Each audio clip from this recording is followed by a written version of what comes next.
Right. Hi, everyone. We just give it another 30 seconds and give a chance to sign up, and then we're going to start.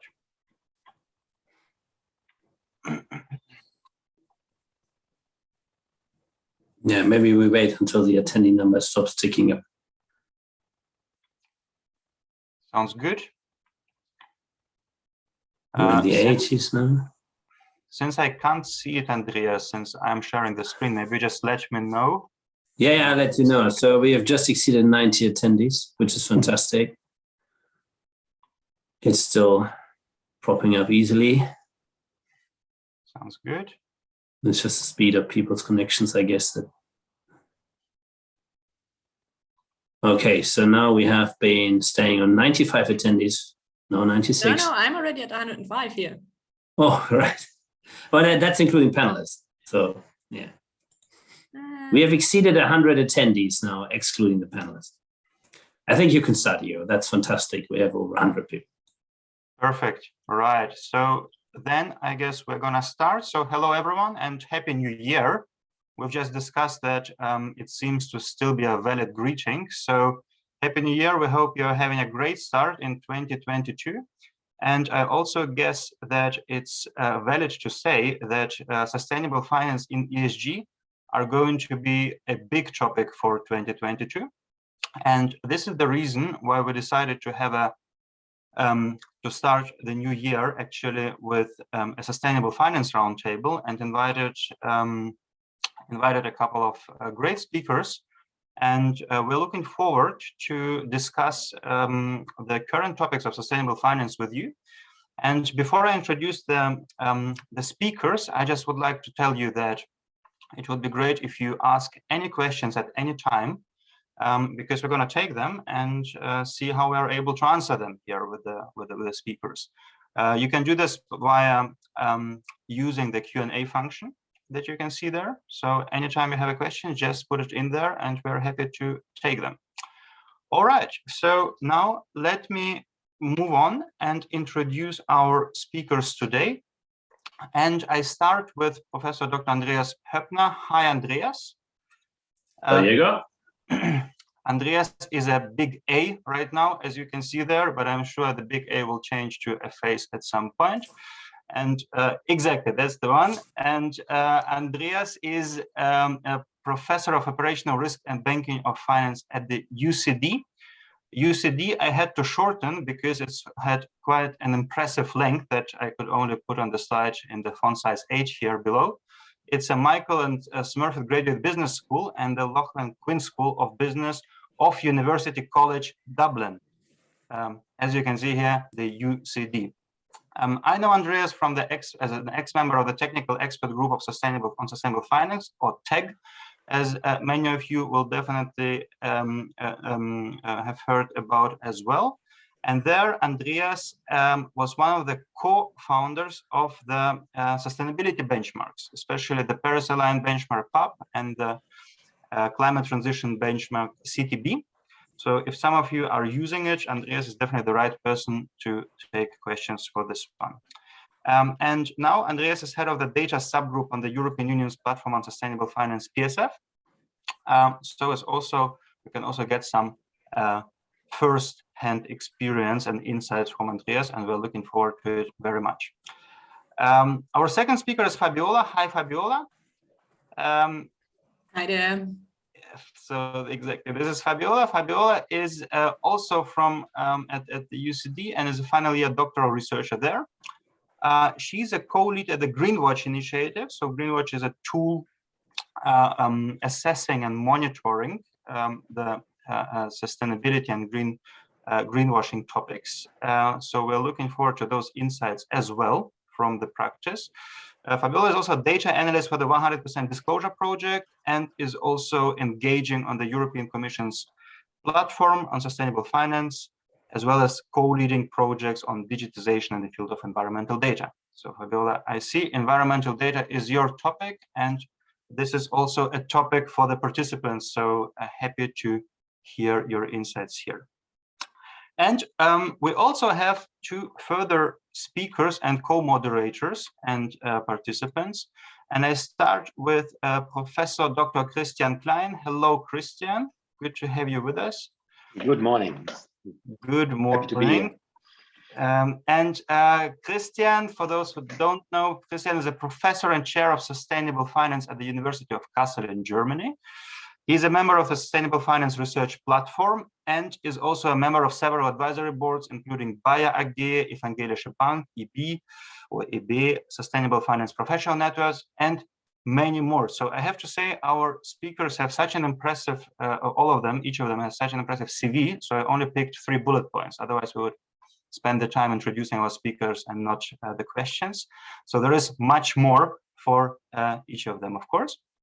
And last but not least is Professor Dr. Frank Schiemann. Moin, Frank. Hello, everybody. Happy to be here. Great to have you with us too. And Frank is right now is a professor of business admin, including accounting at the University of Hamburg. And sustainability seems also to be a big topic in the accounting and disclosures, of course. So hence, I guess Frank is also a member of the Sustainable Finance Research Platform in the same way as Christian is, and is also a member of the ad hoc group or Gruppe Sustainable Finance of the Association German Chambers of Commerce and Industry, or in German, DIHK. Okay, guys, so great to have all of you here. As you can see, we have a good lineup of speakers and moderators here. So I'm pretty sure that we're going to have a great discussion. And again, any questions you have, just shout out, fire them out in the Q&A session. And we're going to start straight away with the first question. And before that, maybe also a quick intro to me. So my name is Jegor Tokarevich. I am heading the sustainability and alternative investment programs at the University of Oldenburg, as called CAS AI.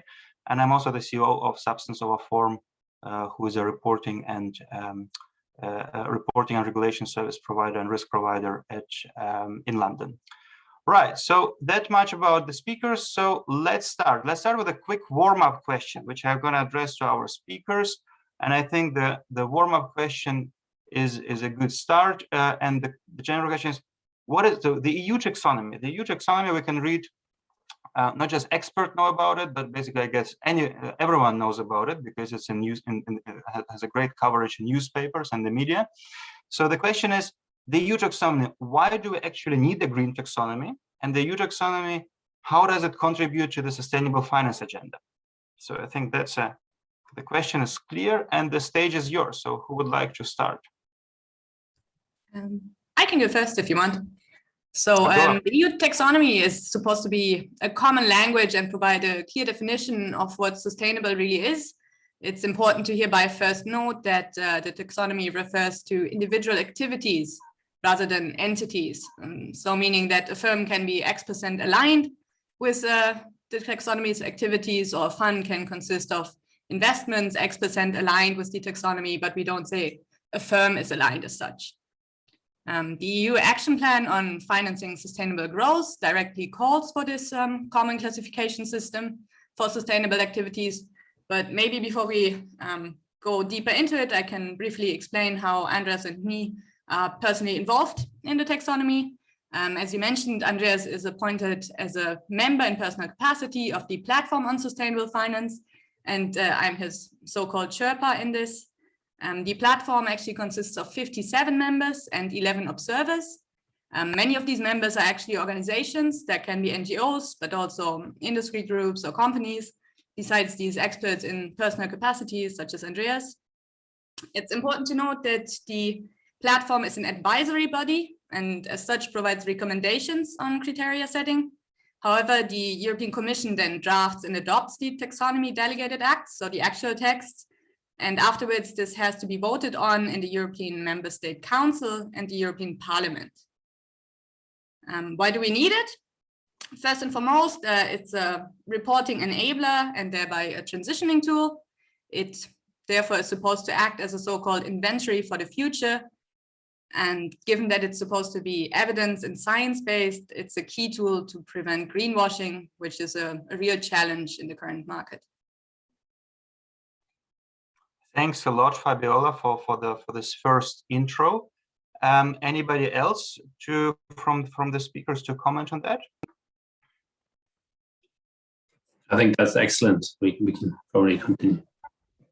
Right, thanks a lot. So I think my takeaway, Fabiola, from your answer is that the taxonomy is not on the company level, but on the activity level. I guess that's one of the also common misperceptions in the market, to be honest, when we speak to people, that you're actually assessing activities and not companies. And a company can have one activity, but a company can also have multiple activities.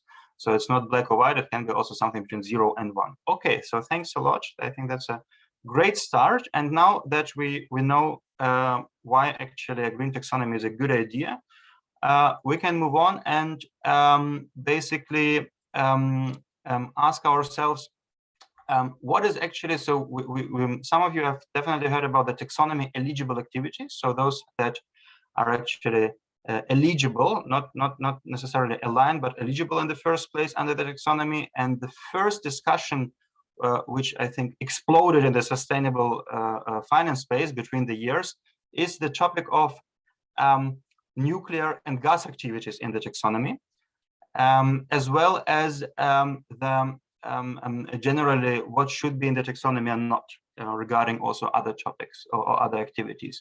So who could tell us a bit more on this big debate right now? Andreas? Yeah, let me maybe start with timing this. So I was fortunate that I did not check my emails in the last 2 hours of the last year. So I did actually have a good start into the new year for a few hours until I then checked my email. Our colleague Theo wasn't that fortunate. He did check his emails. We received the draft, which is available on michaelbloss.eu for everybody to look at.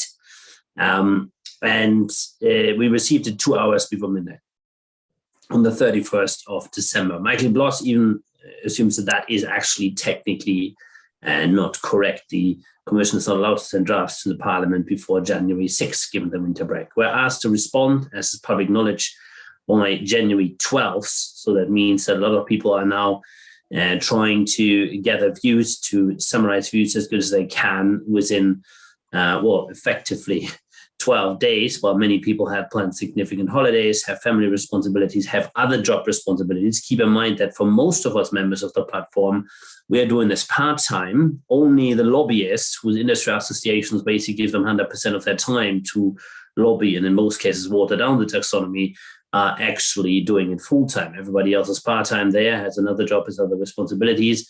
And we have exactly 12 days to state our views. I have now, and I realize Zoom is not fantastic for this, but there was an article this morning in Environmental Finance, which had a paywall. So I put the text in the chat in multiple snippets, so you can read through the entire text.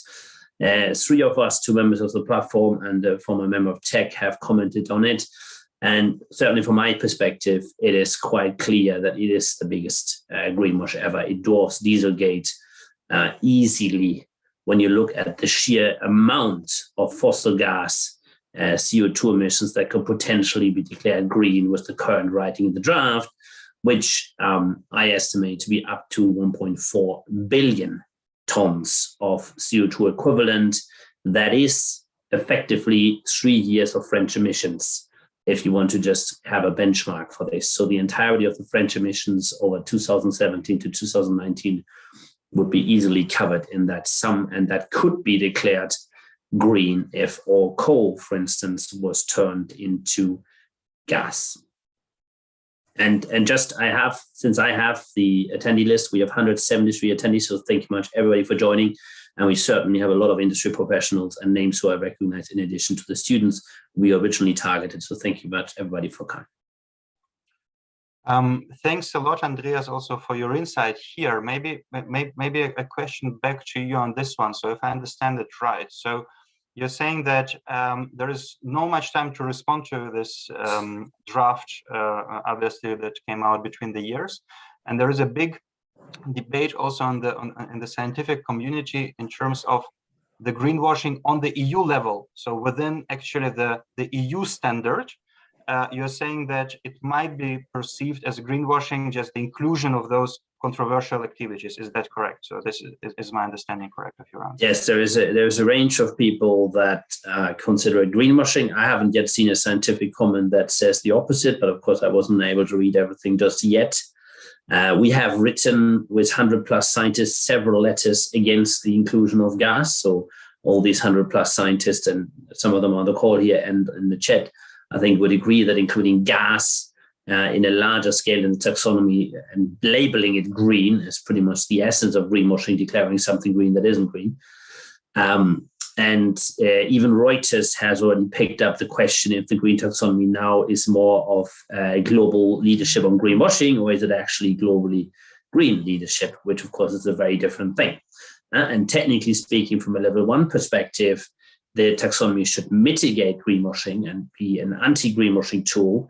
Unfortunately now, that is far from clear that that actually works. And so that provides a significant challenge. Austria has restated this week that they are considering to basically go to courts to stop this second delegated act, so-called dirty delegated act. The first delegated act, the decent one, has, of course, been through against 13 member states that didn't want it to have the decent green taxonomy. These were France, Finland, Sweden, Hungary, Poland, Czech Republic, Slovakia, Croatia, Bulgaria, Romania, Greece, and the 2 small islands. All right, thanks very much. So I think this this answer caused further questions, as I can see from the Q&A.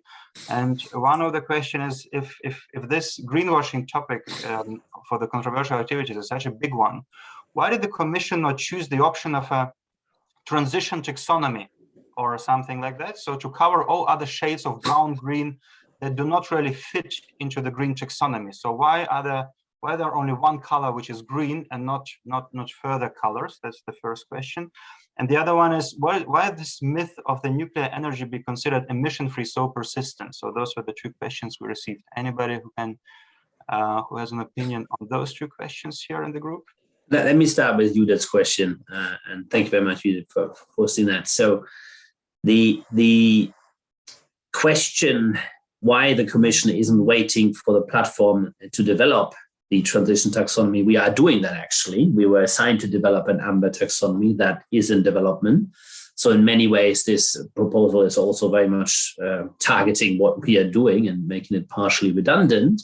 Is an extremely good question. My political understanding is that Macron does not want to wait for this, and that he doesn't want to settle for nuclear being amber or just transition. He believes for his election campaign coming up this spring, he needs nuclear being declared green to have ammunition to tell voters on the right side of the French population that he's fighting for France and the European Union and declaring a signature technology of France, nuclear, to be green. Now, that is the reason why Macron and teamed up together with France, with Finland and Sweden, who also have an interest in nuclear, with the Eastern European countries, and created this rather unholy gas nuclear alliance because he wanted it green and not just amber.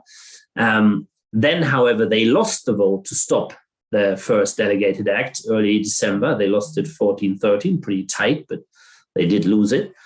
And that puts the ball in von der Leyen's court. So von der Leyen doesn't have to do anything anymore. The vote on the first taxonomy has been lost. She could have just kept delaying this.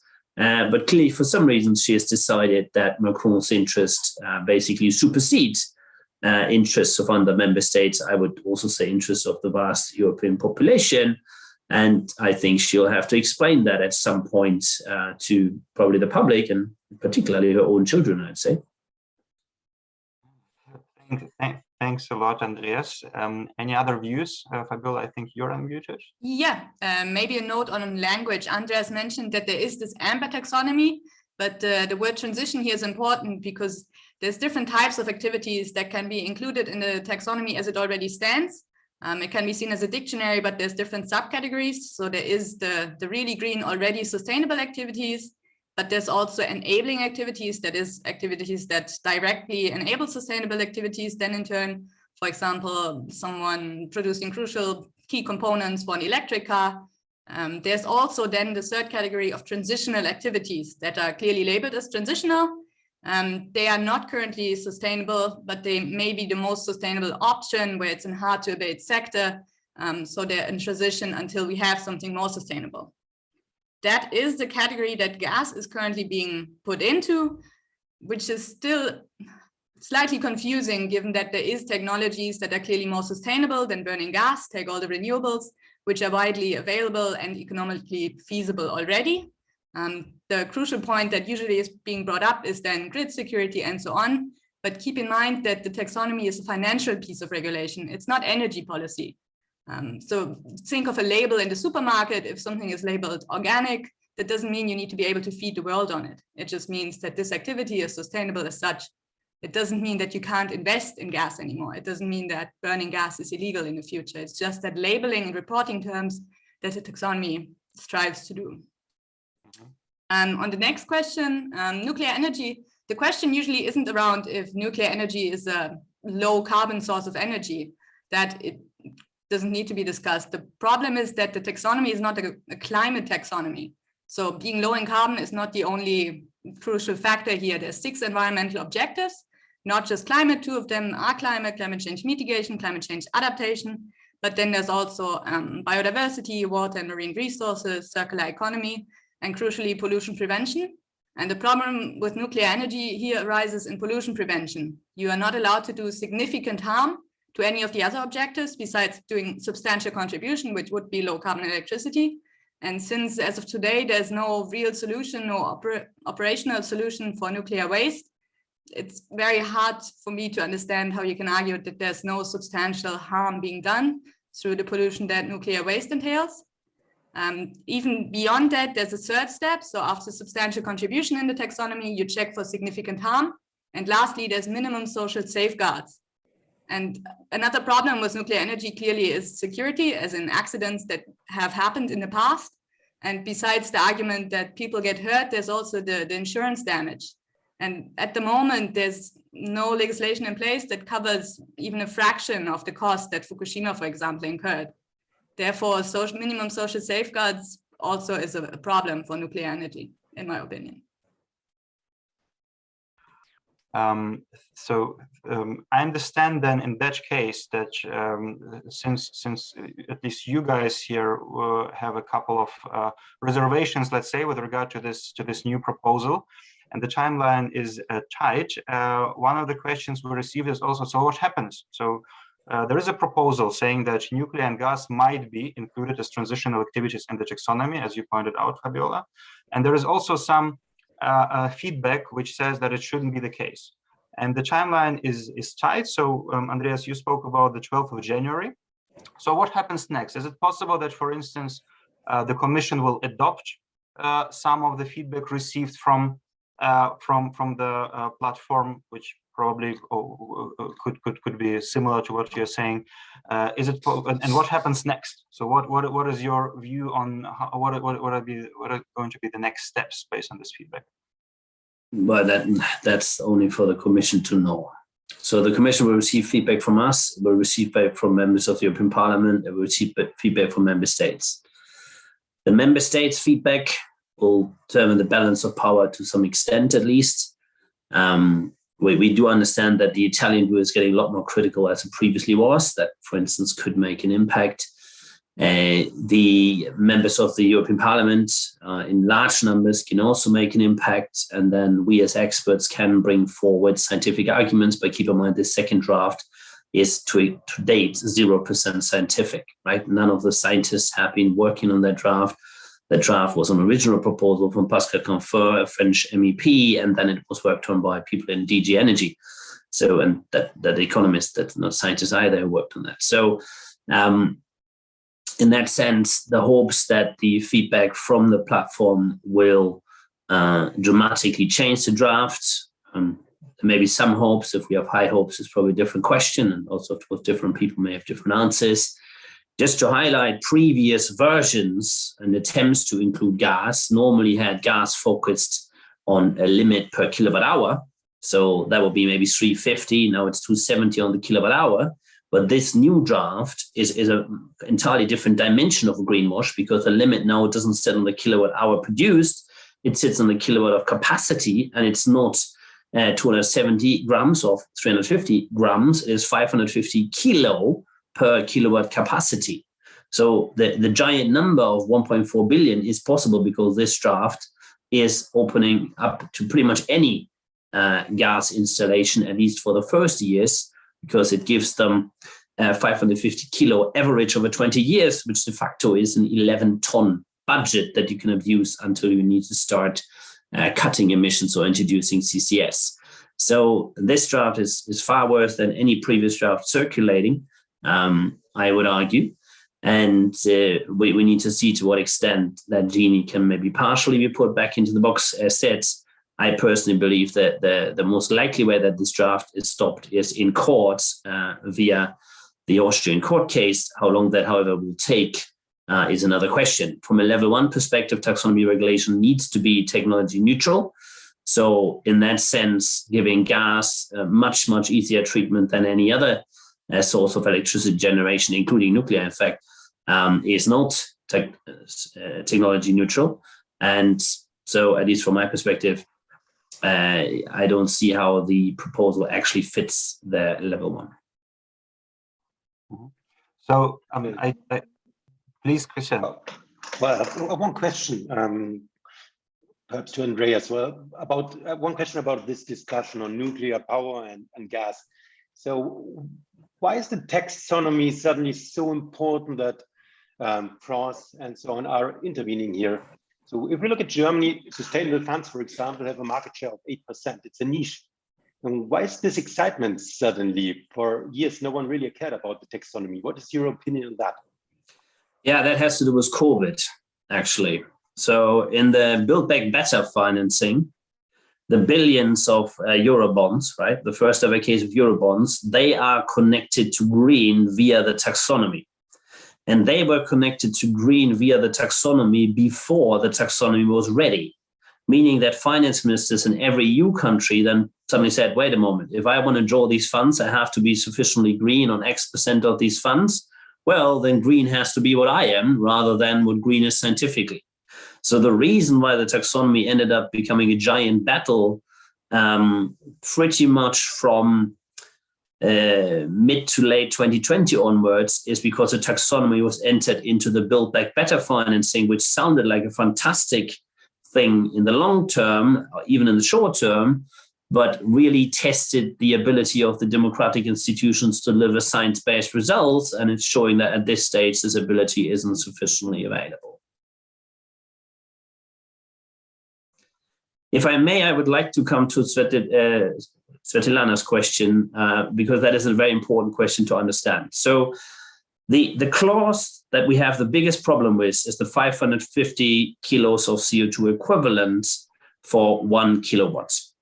So the actual power station, for instance, of 3 gigawatt would be 3 million kilowatts. And because it's a 20-year average, it is not 550 kilo, it's in fact 11 tons. So you're using the 11 tons budget, and once that budget over 20 years has to be at zero, but you could easily use 2,800 kilos in the first year and you would still be eligible. You have to then consider how these things are financed. So they're financed with green bonds, and you can, of course, choose your maturities. So you can try to set up a green bond for the entire period. Then you have a contract that will lock you in to do certain aspects. Otherwise, you probably have to have issues with your financing. But likewise, you could actually finance it with shorter maturity green bonds that you then subsequently refinance. So if I have a gas power station that I'm basically constructing over 3 years, and then afterwards I'm going to run it, I could, for instance, use 3-year maturity green bonds. So I have a contract in relation to a great plan to make a great gas power station that then declines in emissions from 2030, 2035, and so forth. And I finance construction with a 3-year, and then I refinance green. So I get all the subsidies in the first tranches of financing. And then initially, I emit way more than 550 kilo a year, let's say 2,000 or maybe 2,800. And I explain that to my investors by I will have this fantastic CCUS, and the CCUS technology will capture everything. So in the first 3-4 years, I can have a giant overshoot. And then afterwards, I use CCUS to capture everything so that I get into the 550 kilo average over the 20 years so that my investors think I'm green. Now, after 3-4 years, I acknowledge that CCUS development wasn't as good as I thought, and something is that there's delays and everything, and I basically just start refinancing from a third tranche without the green label. And that is a completely legitimate way to entirely greenwash this. I've been emitting up to 11 tons under a green label. And then afterwards, when I need to cut, I just switch back from green label financing to non-green label financing with the excuse that my CCUS technology investment doesn't come up the way I expected it. And of course, that is just an example, but that example is a very real possibility with the way that the draft is currently phrased. And I don't think of this example as anywhere near unlikely. I think that is extremely likely in many cases, that a lot of the plans will basically use significant CCS. That significant CCS has to be constructed, so we'll kick in a few years later than the construction of the actual gas power station. And we're going to use the first years for a massive overshoot in pollution. Maybe just add to the last part of the question, where it asks about the verification process. That's a very good point too. From a usability point of view, even just disregarding the scientific background that Andreas just elucidated on, it's not clear how any third-party verification is supposed to happen and verify these 20-year plans. I'm not sure how anyone wants to seriously give their verification to say, yes, we see these 20-year plans as accurate. So from a usability point of view, this is also some feedback that we are going to provide as experts on the platform. And Roland, of course, this has to do with France's ambitions to renovate their infrastructure and get hopefully better refinancing if nuclear were to be declared green. But it has to predominantly do with Macron's election campaign coming up. But that's, of course, all related. So the French ambitions and the Finnish ambitions and the Swedish ambitions are on nuclear, but because they knew they would have no chance standing alone, they basically teamed up with all the gas countries. That is very well documented. I can post a link in here. They even had meetings and formed it up. France and Czech Republic are the ones that claim credit for creating that unholy alliance. So again, once again, about the discussion about nuclear power and gas. Andreas, what do you think? In Germany, we have a lot of excitement about nuclear power, of course. But what is your opinion? And which is the bigger problem for the taxonomy? Is it gas or is it nuclear power? They're both giant problems, but in different ways. So nuclear power is effectively delegitimizing the entirety of do no significant harm. How can I stand there and ask people to be very diligent in their do no significant harm work on, for instance, an offshore wind park, to have a biodiversity certificate of the IFC and all sort of other extra administrative work, when the nuclear power DNSH criteria as they're currently drafted do not exceed any legislational standard that actually exists. So the net DNSH of nuclear power is zero compared to what already existed. That is not the case for many other activities, including renewables. So the entirety of our DNSH work is now put into question, because if nuclear power gets away with zero net DNSH, should we really be pushing for a tough interpretation of the DNSH for the other activities? I personally think we should not, but of course, it's for more people to decide, not just for me. And so nuclear power would have fitted a climate taxonomy pretty well. It's not zero emissions, as you did ask. It's low emissions, and that everybody agrees to. But this is not a climate taxonomy. This is a green taxonomy, and we often forget this, right? So when we benchmark the EU taxonomy with all the other taxonomies around the world, everybody else, with one or two exceptions, is just climate. We are 6 environmental objectives, and these 6 environmental objectives are equal weighted. One has to keep that in mind as well. Is that maybe a little bit overambitious to equal weight circular economy with climate change mitigation? Well, you can argue that, but that's the current marching orders. So nuclear power there is a problem for the way that the taxonomy works, and will probably lead to a giant watering down in DNSH across all activities. Gas is just a giant reputational problem. Yesterday night, at about midnight German time, I spoke with Korean radio about it, and the questions were extremely good from the Korean radio moderator. He was also happy to ask these questions, and it's pretty obvious where the problem lies, right? So one of the questions he asked is, the European Union promises net zero 2050, they promise fit for 55 by 2030. Is this new proposal of the taxonomy related? And the only thing you can say, well, theoretically it should be related, but practically, obviously, it isn't, because this proposal is far away from Fit for 55. And this, when you look at net zero, it targets probably 2100, not 2050. So in that sense, for the benefit of Monsieur Macron winning his election, hopefully, we are sacrificing a lot here. And that is the question, if that is really what is needed. Any one of you that has seen Don't Look Up, it's quite similar to that scene when Meryl Streep makes election considerations initially, and then maybe changes things. We'll have to see. Thanks, Andreas. Maybe a follow-up question, because we also received it from one of the participants here. So you're always talking about the EU regulation, obviously, but then there is a world outside of the EU, and I think especially in the investment world, it's a big topic because investors want to diversify, and also in terms of the countries where they invest into. And other countries are also developing their own taxonomies. So the question is here, what's your take on if there are going to be some sort of a global standard, or how are investors, especially and asset managers, going to deal with different national standards around the world? Are they going to merge at some point? Are they going to be very divergent and different and maybe contradictive? So So I have much better news on that side, right? So when you're an investor, and Roland might disagree, but we've discussed on LinkedIn already, so I'm happy to discuss that further.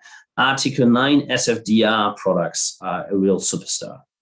And let me explain why. So the first question on Article 9 is, do you actually have environmental objectives? If you only have social objectives, you basically just have to have a solid fund. But if you have environmental objectives and they include climate objectives, as probably anyone with environmental objectives would, you need to follow Paris-aligned benchmarks and climate transition benchmarks. And these are absolutely sustainable. So that's way more sustainable than the taxonomy, even in the first delegated act. They actually decrease emissions year on year 7%. They start off with a 50% emissions in the PAB version and a 30% emission reduction in the CTB version. So an Article 9 fund, doesn't matter if it's from a European or an international investor, that actually reduces emissions will have a massive impact on global sustainability, in particular when they're focusing on primary markets, so an Article 9 fixed income fund or an Article 9 private equity fund. And SFDR in that sense on the Article 9, as Christian nicely pointed out in a piece with Irena from NDR, not on the Article 8. The Article 8 can be all sort of relative things, like the more sustainable oil companies, for instance.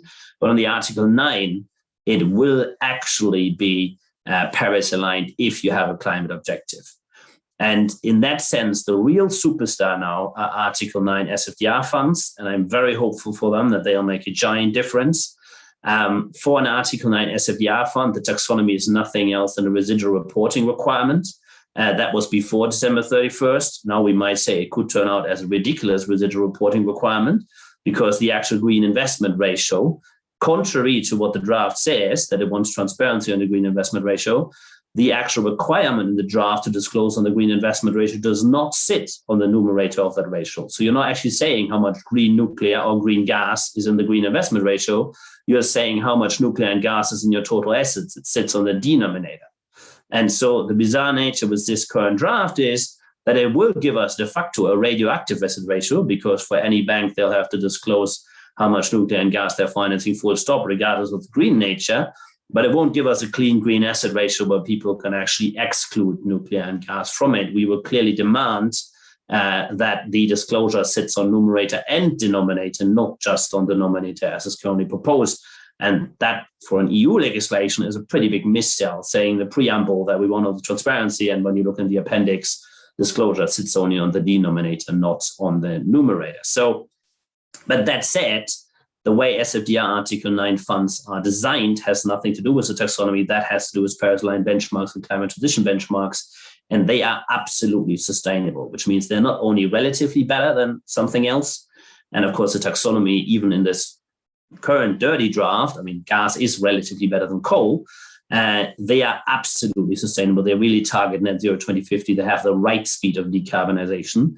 And so for Article 9 SFDR funds, I'm extremely hopeful. And the way that has been handled by both the Commission, in this case FISMA, of course, and the authority ESMA, EBA, IOPA, I'm absolutely have high respect for it. I think they've done a fantastic job. And one should directly also say, if you had context with the colleagues in FISMA, FISMA has not been writing this draft, right? So the first draft delegated act is from FISMA. The second one is from DG ENA. That's the energy department run by Commissioner Simpson.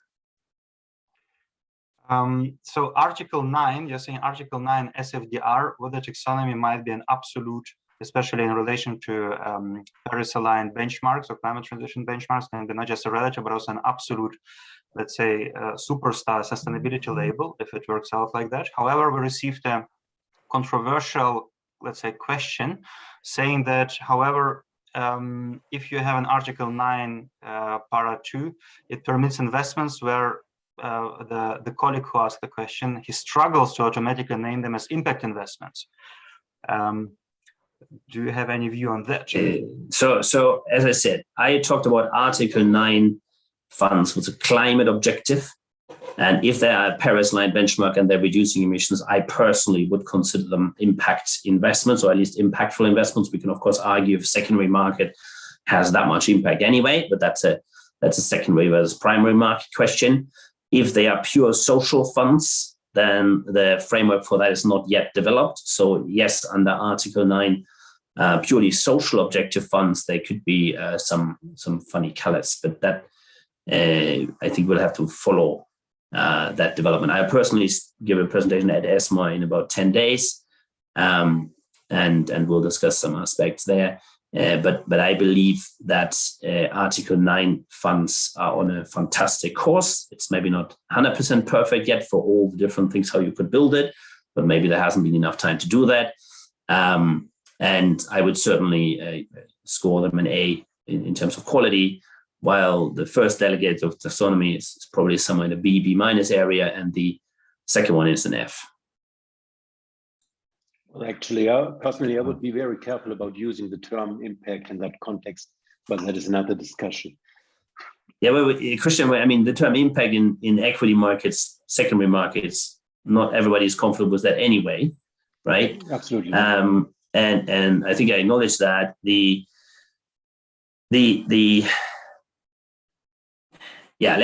take that offline. There is a challenge to say if you don't have Paris-aligned benchmarks in equity markets, then you're not educating people. And also, of course, share prices do have an impact on the ability to acquire other companies, because most acquisitions run via that. So there's a currency there in terms of acquisitions. Yeah.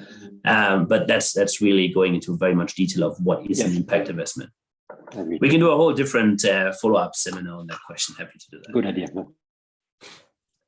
have another question here, though, Jegor.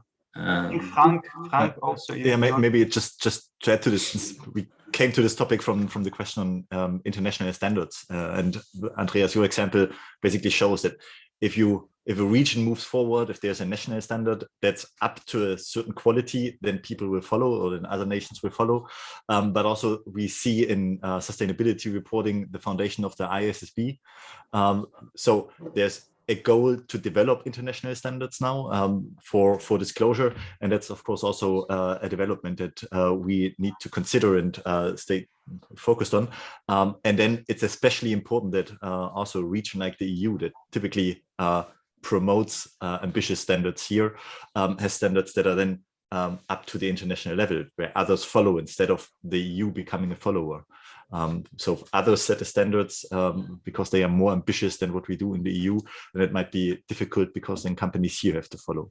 And I think once we have like an international benchmark for what disclosure is, for what the taxonomy is that's internationally accepted, then certainly other nations will follow, and that standard will certainly then have a leading role.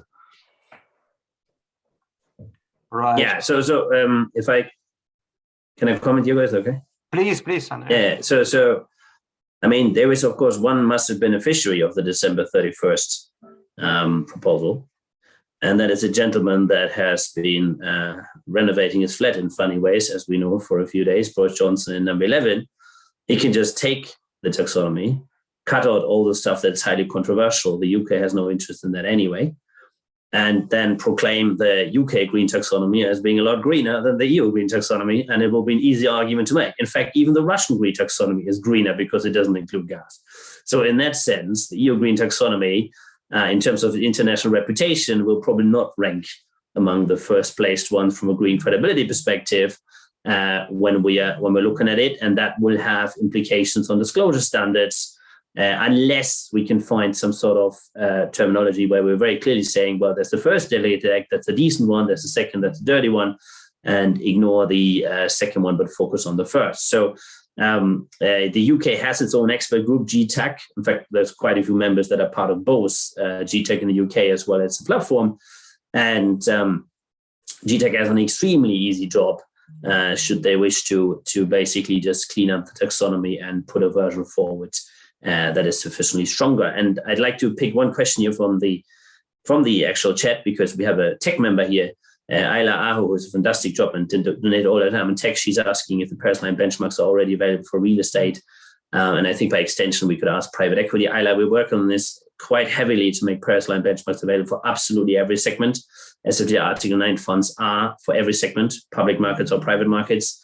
And we're working intensively on making them available for every segment where the market doesn't do it automatically. Real estate, I believe, if you speak to Selective, they'll probably give you something already, but especially on the private equity side, it needs some development work to get there.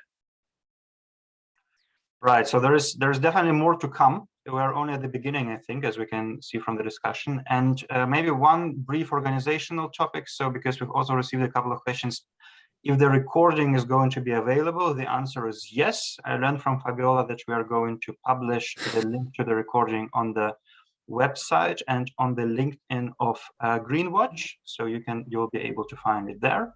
And now, since we spent a lot of time on discussing what is actually Article 9, Article 8, taxonomy, what is in there, what is out, I would like to move not just to the question of the what, but to the question of the how, because now it's not just what is in there or out there, but also where do we actually get the data from, and what does it actually mean in the doing. And one of the, I think, key topics here is that if I'm an investor and I would like to assess the taxonomy eligibility or taxonomy alignment of my portfolio or of my asset, I need obviously data. And the question is, how do I get this data? And we can see here that some companies will have to disclose this data, so especially via the NFRD, so public interest entities, and at some point also the CSRD companies, which will extend the scope of the reporting companies. So there's going to be some companies that are reporting data, but then there'll still be a whole bunch of companies that are not going to report data. And if we think about companies outside of the EU and also some alternative investment companies with real estate or maybe smaller private equity companies that might be not in scope of the taxonomy reporting, so Article 8 taxonomy delegated regulations. The question is, how is it possible to make taxonomy assessments for companies which are not reporting data? Where do I get the data from? And I guess it's an interesting question. I'd like to ask you guys if you have some ideas here.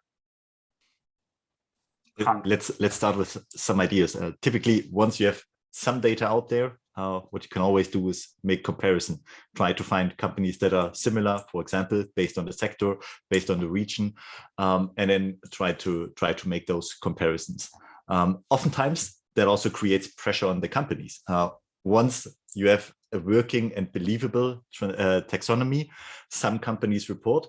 Others who are thinking they are performing maybe even better, they do not fall under the taxonomy, but they are free to report. So they might voluntarily start to provide this information. And then in accounting, there's oftentimes this unraveling argument. The best companies report because they want to distinguish themselves from the worst companies. Once the best companies report, then the second best are also suddenly motivated to say, but we are not the worst either. And so then companies might unravel, might start to report more to show that they are better taxonomy aligned than the averages, for example. So this can work on both ends. You can make comparisons, but also companies that are not falling under taxonomy might start to voluntarily follow the reporting guidelines. So the first point, Frank, if I understand it right, is taking proxies with all the drawbacks of peers and comparisons, yes. What we also do with financial metrics and when we do IRR evaluations or something like that. And the second point you're mentioning is engaging with the company and trying to make them report on a voluntary basis, correct? So those are the 2 points, I understand. Okay. Yeah. Are there any further ideas or any further options of getting this data from companies who are actually not obliged to report? Jegor, on this point, we'll have to do a webinar a little bit later because we're currently live working on this, right? So the work that we do in the data group is on exactly that point. That also addresses Roland's question, what happens if two vendors have a different view on the estimation of alignment? We are analyzing our vendor result data. A lot of the vendors submitted their results, for example, companies to us. We're looking at the congruence between these results. And so in Q2, we should have answers on this. But right now, we are working on it live, so it would be too early to speculate on the results. For anyone interested to follow up, the European Commission already published the first set of FAQ answering some of the accounting questions that have been raised, and there's the RTS, the regulatory technical standards that are being published. So anyone wanting to follow this, just look up the European Commission and their publications. That should be the official advice then. Right. Thanks to the participants. Then I would also take another question. So we had this discussion already at the beginning, but the questions keep coming in terms of the international global standards. So we understand that the European Article 9 standard, especially integrating EU benchmarks, might be the absolute winner, let's say, on the global playing field. But however, the question is at some point it's thinkable that there is one standard and everyone is using it? Or is it not possible and we should keep an eye open for all possible different standards? Jegor, if I can just go to two questions just to sort them out. So Roland, the Article 9.2 is of course related to us creating more benchmarks, so similar to Isla's answer. And Marie-Louise Larsen, unfortunately, the recovery funds do not behave according to Article 9. They just behave according to taxonomy, which is not absolutely sustainable, just relatively sustainable, even in the first draft. Also, when it comes to estimations, please do use the precautionary principle. I posted in the chat the link to an article that you and me put forward on that, which means that whenever you're in doubt, err on the side of the planet, not on the side of the company. That's a general guideline for estimations. Doesn't matter if you're on taxonomy, Paris line benchmark, and so forth. And then on the international standards, Frank, do you want to comment on that further? Or? Just had to find the unmute button. To the question whether there will be one standard in the future, I doubt that. Maybe there will be a leading standard in the future, but considering, for example, the discussion on the CSRD in the EU right now and the ISSB, there will of course be some sort of competition there. But if I imagine the ISSB as it's currently planned as an international standard, I think critique will rise that the ISSB is focusing on financial materiality only. Then we certainly come to a similar discussion that we have at the moment for the taxonomy. Only financial materiality means the impact of the environment and of social issues on the company, not so much the other way around, or not at all the other way around. So there are issues missing. And when you call this sustainability reporting, then at some point people will be unsatisfied with the results that such reporting delivers. So we need some sort of double materiality principle, like for example in the CSRD. Maybe then some people find the financial aspect underdeveloped. So probably there will always be room for individual standards that evolve over time.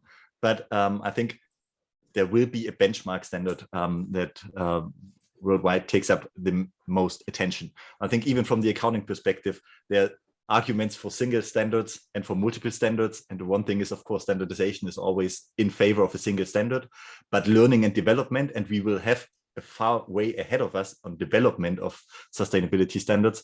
That always speaks for some multitude of standards so that we can see what are the advantages, disadvantages of the different kinds of standards.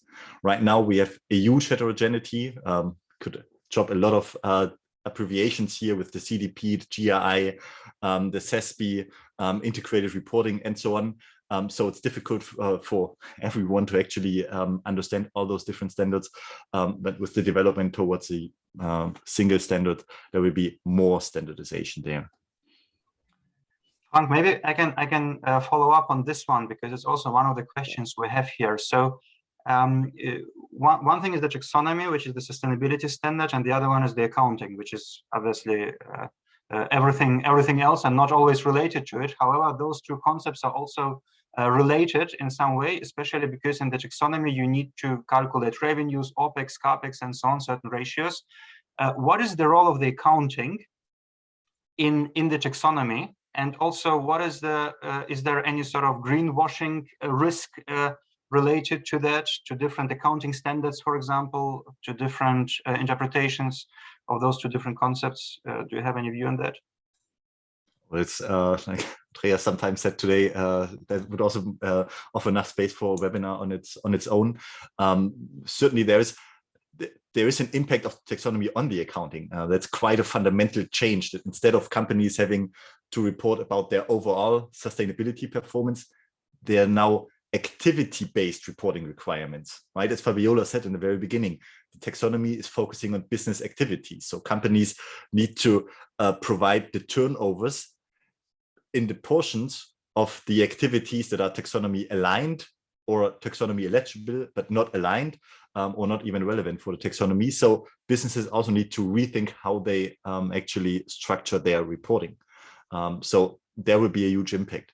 And then, of course, the greenwashing, just for the first step, in the extent that we have this sort of political or regulatory greenwashing in the taxonomy with the inclusion of nuclear or gas, that certainly enters into those reporting standards as well then, because then your turnovers connected to nuclear, connected to gas, they would then be reported as taxonomy aligned, right? And then we would have this regulatory greenwashing. And typically what we want in accounting standards and regulation is that we limit the amount of greenwashing that's possible for companies. That's sometimes the good argument for having those regulations in the first place. And then, of course, seeing those regulatory attempts to greenwashing is then certainly a bit frustrating, because that's then difficult for investors to figure out on their own what is the real performance, that the real sustainability impact is that companies have. But what do you guys think? Will there be a globally accepted taxonomy one day? Perhaps a globally accepted social taxonomy? That is an interesting idea, isn't it? And Christian, taxonomies based on activities will never be globally accepted, because everybody has different activity classifications and everyone has different pet activities in their economic portfolios, which they need to kind of cushion. The only way to get globally accepted taxonomies is based on KPIs. And in fact, we already have one. We just don't call it like that. The Paris Agreement is a globally accepted taxonomy on CO2e, right? And so CO2 equivalent and the actual translation factors on GWP, global warming potential 100 years, that the IPC has been developing and that have been approved in the COP process, that is the first globally accepted taxonomy, and net zero is very much based on that. But the issue with creating anything globally accepted is that we have to start from the KPIs, and we have to start from the declining balances of the KPIs, if it's something like pollution, or the increasing balances of the KPIs, if it was, for instance, something like gender diversity. And unless we anchor there, I personally can't see how we're going to get a globally accepted version. But that's just my view, of course. It's a very good point. Thank you, Andreas. Right, and then I think, since I'm a bit of conscious of time, I think we just take one last question that we prepared here together. We had a warm up, and now we have a cool down, basically, with a question: investment behavior, where everyone can contribute something, I guess, namely, will there be any change of the investment behavior based on the taxonomy? What do you think? Jegor, I post something in the chat here on globally accepted taxonomies. We have done work for the United Nations on that, so you can find the work there. And generally speaking, if anyone could share the knowledge and reach out and talk to people on LinkedIn or on Xing or whatever, that would be fantastic, because we have until the 12th to give feedback. The Commission will then probably need 2 weeks to decide. The more pressure they get on the size of the greenwashing, the more likely they might just turn that or in the paragraph between the 270 gram and the 550 kilo into an end. And if they did that, it would still not make gas green, but at least the loophole wouldn't be a giant, like basically there is no protection. It would actually be a relatively good cover And CCUS would be mandatory pretty much for any gas station that wanted to conserve itself green. So please, to everybody who listens, if you have time today, if you could go out and spread the word, that would be fantastic. Do feel free to add me on LinkedIn. I'm very happy to connect with anyone on this webinar. Thank you very much, over 150 people for joining. And my short answer, will SFDR change investment behavior and Paris line benchmarks, will they change investment behavior? Absolutely. Thank you very much. I think that's a good final sentence. Thanks very much for joining, and we're looking forward to further events with you. Have a great year together and talk to you soon. Bye-bye. Thank you very much, guys. All the best. Bye-bye. Organization, Jegor. Bye-bye. Bye.